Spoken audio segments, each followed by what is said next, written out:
இந்த மாதிரி சண்டைகள் வர்றதுக்கு என்ன காரணம்னா, பெரியவங்க வந்து இப்போ குழந்தைகளுக்கு சின்ன வயசுலேருந்தே அட்வைஸ் கொடுத்து வளர்க்கணும். அதாவது நானும் தங்கச்சியும் வந்து பக்கத்தில் இருந்து ஒன்றா வளரலை, தூரமாக நின்று வளர்ந்தது. மாமா வீட்டில் அந்த பொண்ணும் நானும் எங்கள் வீட்டில் வளர்ந்தது. இருந்தாலும் இப்போ வந்து புதுசாக இவ்வளவு இந்த உரிமை எடுத்துக்கிட்டு வந்து அக்காவே முன்னாடி தள்ளி போட்டுட்டு போகணுன்னு அந்த அளவுக்கு நிற்கிது. அக்காவுக்கு ஒன்றும் தெரியாமல் இல்லை, அக்கா குழந்த பிள்ளை இல்லை, மன வளர்ச்சி குன்றிய பிள்ளை இல்லை. அக்காவுக்கும் கல்யாணம் ஆகி 2 குழந்தைங்க இருக்குது.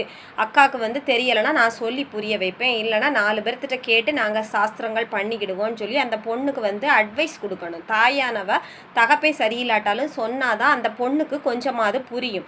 அந்த பொண்ணு அங்கே சொகுசாக தான் வாழ்ந்துருக்கு, வாயெடுக்க ஜனங்கள்லாம் சொல்கிறாங்க. அந்த பொண்ணு சொகுசாக தானே வளர்ந்துச்சு, நீங்கள் தானே கஷ்டப்பட்டீங்க. இப்போ எங்கள் அம்மாவை அந்த பொண்ணு வந்து பிளாக்மெயில் பண்ணி எங்கள் அம்மாவை இந்த மாதிரி பண்ணி என்கிட்ட இருந்து பிரிச்சுட்டு அந்த பொண்ணு சந்தோஷமாக அனுபவிக்கணும்னு பார்க்குது.